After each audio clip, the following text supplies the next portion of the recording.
इसलिए मैंने प्यार किया, दिल को यूं ही बेकरार किया। दर्शक ही नहीं, उनके साथी कलाकार, फिल्म के बड़े बड़े प्रोड्यूसर, डायरेक्टर इन पे फिदा थे। सिर्फ 5 साल की थी जब से उन्होंने एक्टिंग शुरू की थी और 10 साल की उम्र में तो उन्होंने हीरोइन बनकर अवार्ड भी जीत लिया था। ये समा समा है ये प्यार का। ग्लैमरस हीरोइन कितनी सारी हुई हैं, लेकिन इनकी सादगी सबको फेल कर देती थी। उन्होंने खुद भी ग्लैमरस रोल करने की कोशिश की, लेकिन दर्शकों ने उनके ग्लैमरस रोल को नहीं अपनाया, उसको उन्होंने एक्सेप्ट नहीं किया। लेकिन जब वो सिंपल रोल में आई तो वो टॉप पर पहुंच गई। हमने आँखों को ज़ुबान का काम दे दी। इस अदाकारा ने बचपन से फिल्मों में काम तो किया, लेकिन वो फिल्मों में नहीं आना चाहती थी। आप सोच सकते हैं, इस अभिनेत्री का परिवार, सारा परिवार फिल्मों से जुड़ा था, लेकिन उसके बावजूद भी वो फिल्मों में पांव जमाने के लिए उन्हें बड़ी मेहनत करनी पड़ी, संघर्ष करना पड़ा। आपका चेहरा माशाल्लाह, जुल्फ का पहरा सुभान। और क्या आप यकीन करेंगे इस बात पर, इस खूबसूरत हसीना को करोड़ों चाहने वाले थे, लेकिन उन्होंने जिससे प्यार किया, उस मतलब सगाई करने के लिए 53 साल की उम्र तक उन्होंने इंतज़ार किया और आखिरकार उनसे भी उनकी शादी नहीं हो सकी। सजना कि तेरे बिन सजना। कौन थी अभिनेत्री और क्यों रह गई वो सारी उम्र अकेली? जानेंगे बहुत कुछ इनके बारे में, बने रहिए आप हमारे साथ।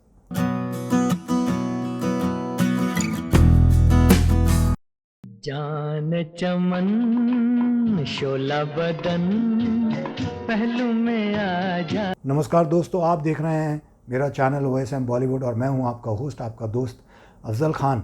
आज हम रुपैले पर्दे की एक ऐसी हसीना की बात करने जा रहे हैं जो अपनी सीधी सादी भूमिका में ग्लैमरस हीरोइन पर भी भारी पड़ जाती थी। ये मशहूर अभिनेत्री थी नंदा। एक प्यार का नगमा है, मौजों की रवा। 8 जनवरी 1939 को बॉम्बे के एक फिल्मकार परिवार में इनका जन्म हुआ था। नंदिनी उर्फ नंदा के पिता का नाम था विनायक दामोदर कर्नाटकी और उन्हें मराठी फिल्मों में मास्टर विनायक के नाम से लोग जानते थे। वो मराठी फिल्मों के जाने माने एक्टर, डायरेक्टर और प्रोड्यूसर थे। वो 7 भाई बहनों में तीसरे नंबर पर थी और उनके परिवार में बहुत सारे फिल्मकार थे जो मराठी और हिंदी फिल्मों में अच्छा खासा नाम कमा चुके थे। बाबूराव पेंडारकर, भाईजी पेंडारकर और वी शांताराम उनके करीबी रिश्तों में भाई लगते थे और मास्टर विनायक मंगेशकर परिवार के बहुत ज़्यादा करीबी थे और उन्होंने ही अपनी फिल्म पहली मंगला गौर में लता मंगेशकर को बतौर चाइल्ड आर्टिस्ट लॉन्च किया था। और नंदा की फिल्मों में एंट्री की कहानी भी बड़ी दिलचस्प है दोस्तों। 1944 में वो सिर्फ 5 साल की थी, तो एक दिन जब वो स्कूल से घर लौटी तो उनके पिता ने कहा, कल तैयार रहना, फिल्म के लिए तुम्हारी शूटिंग होगी, इसके लिए तुम्हारे बाल भी काटे जाएंगे। दरअसल फिल्म में उनकी भूमिका एक लड़के की थी। बाल काटने की बात सुनकर नंदा नाराज हो गई। उन्हें बिल्कुल पसंद नहीं था कोई उनके बालों को टच करे। उसने कहा, मुझे कोई शूटिंग नहीं करनी। बड़ी मुश्किल से माँ के समझाने पर वो शूटिंग करने के लिए राजी हुई। वहाँ उनके बाल लड़कों की तरह छोटे छोटे काट दिए गए। इस फिल्म का नाम था मंदिर। इसके निर्देशक नंदा के पिता दामोदर ही थे। फिल्म बनी, फिल्म जैसे तैसे पूरी होती, इससे पहले ही नंदा के पिता का निधन हो गया। बाद में उनके पिता के एक मित्र डायरेक्टर ने इस फिल्म को पूरा किया। घर की आर्थिक हालत सही नहीं थी, इस वजह से नंदा के छोटे छोटे कंधों पर जिम्मेदारी बहुत जल्दी आ गई। मजबूरी में उन्होंने फिल्मों में अभिनय का फैसला ले लिया। चेहरे की सादगी और मासूमियत को उन्होंने अपने अभिनय की ताकत बना दिया। वो रेडियो और स्टेज पर भी काम करने लगी। उनके नन्हे कंधों पर परिवार की जिम्मेदारी आ गई। नंदा महज 10 साल की उम्र में ही हीरोइन बन गई, लेकिन हिंदी सिनेमा की नहीं बल्कि मराठी फिल्मों की। दिनकर पाटिल की निर्देशित फिल्म कुल देवता के लिए नंदा को पूर्व प्रधानमंत्री जवाहरलाल नेहरू ने विशेष पुरस्कार से भी नवाजा था।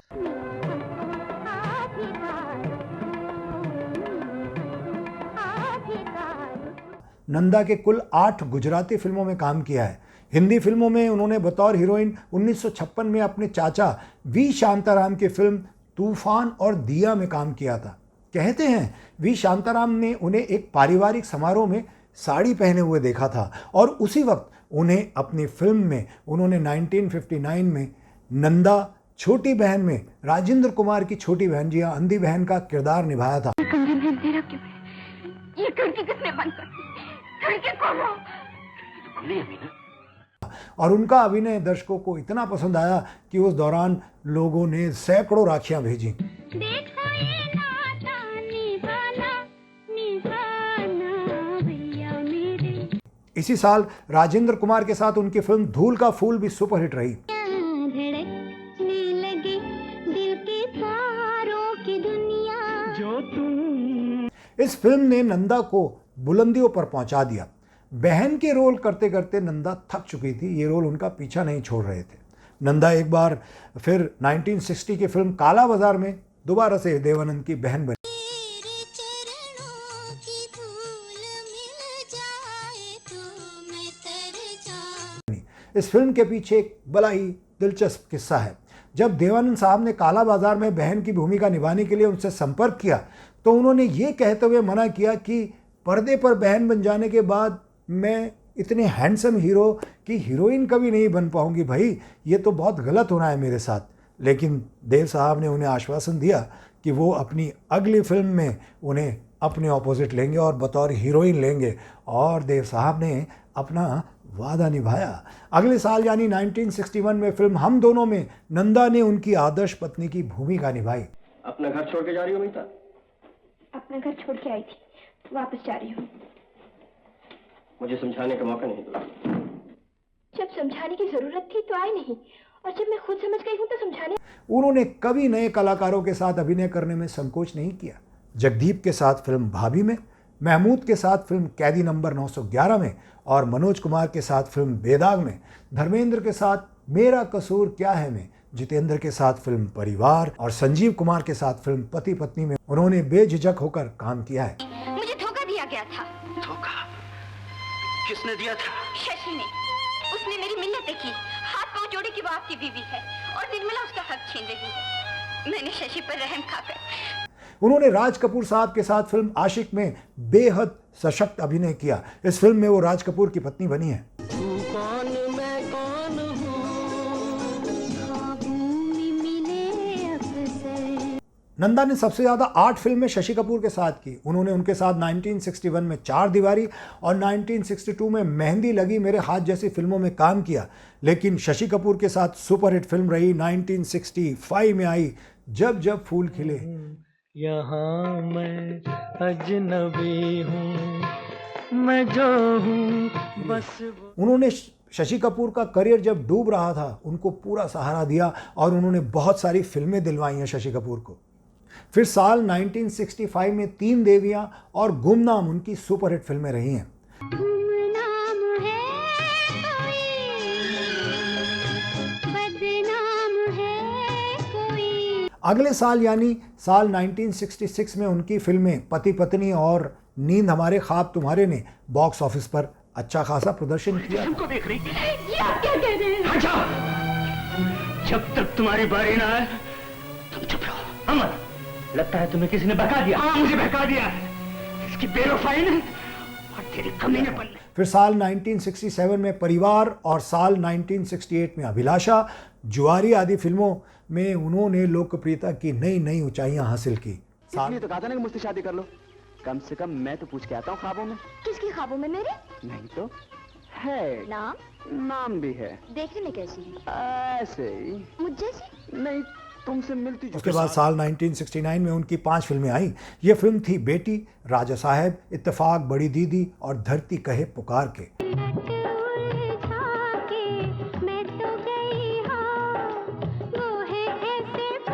कई हिट फिल्में देने के बावजूद नंदा की अभिनय प्रतिभा का सही इस्तेमाल कम ही किया गया। शायद उनके अभिनय का पारखी निर्देशक उनकी किस्मत में नहीं था अभी तक।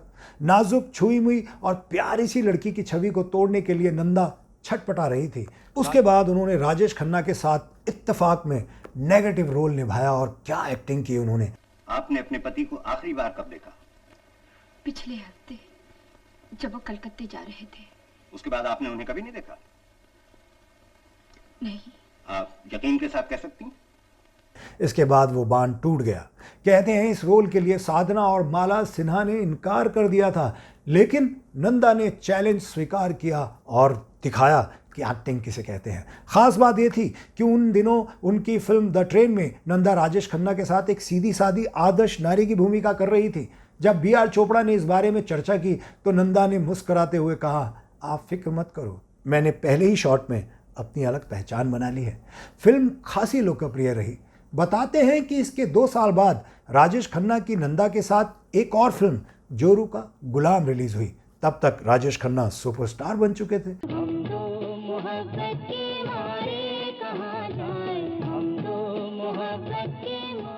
फिल्म के डिस्ट्रीब्यूटरों ने इस बात का फायदा उठाते हुए पोस्टरों पर उनका नाम बड़े बड़े अक्षरों में नंदा के नाम से छपवा दिया, जिस बात को लेकर राजेश खन्ना बहुत नाराज हुए और उन्होंने फ़ोन करके डिस्ट्रीब्यूटरों को धमकाया कि मैं हूं सुपरस्टार, ये नंदा नंदा क्या लिखा है। बाद में उन्होंने पोस्टर बदले। 70 के दशक में उन्हें फिल्म नया नशा ऑफर हुई। फिर साल 1973 में रिलीज़ हुई इस फिल्म में नंदा ने ड्रग एडिक्ट की भूमिका निभाई। हालांकि उनका अभिनय बहुत ज़बरदस्त था, लेकिन फिल्म फ्लॉप हो गई।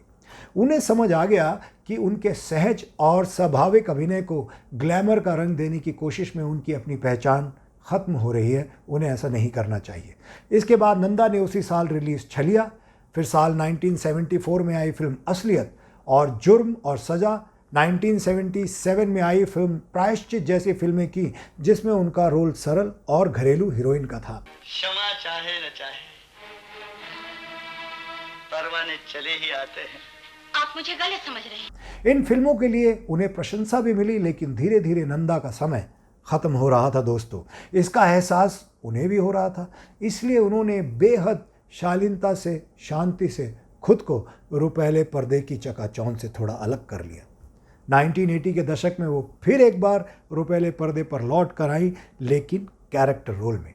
1981 में आई आहिस्ता आहिस्ता, 82 में आई प्रेम रोग और 1983 में रिलीज़ हुई मजदूर में उन्होंने हीरोइन की मां की भूमिका निभाई थी। ये एक दिलचस्प संयोग था दोस्तों कि तीनों ही फिल्मों में उनकी बेटी की भूमिका निभाई पद्मिनी कोल्हापुरे ने।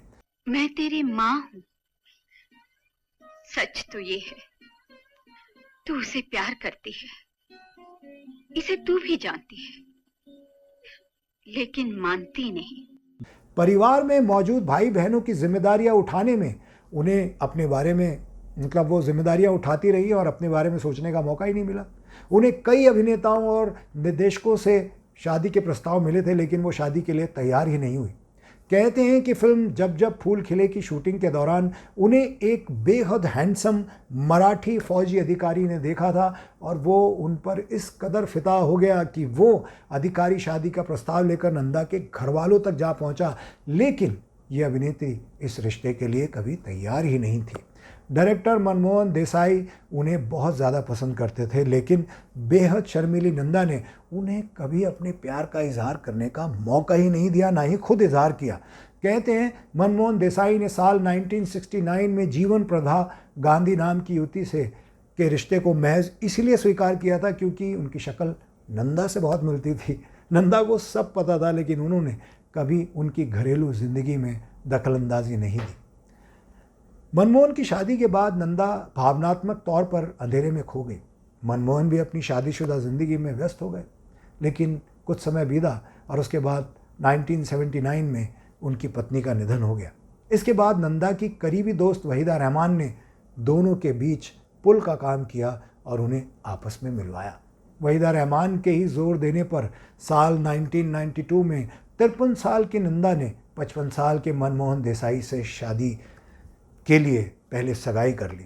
दोनों जल्दी ही शादी भी करने वाले थे, लेकिन किस्मत को शायद कुछ और ही मंजूर था।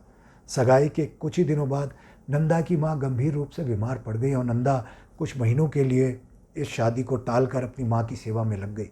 साल 1994 में मनमोहन देसाई की एक हादसे में मौत हो गई। दोनों कभी एक नहीं हो पाए और नंदा हमेशा के लिए अविवाहित रह गई।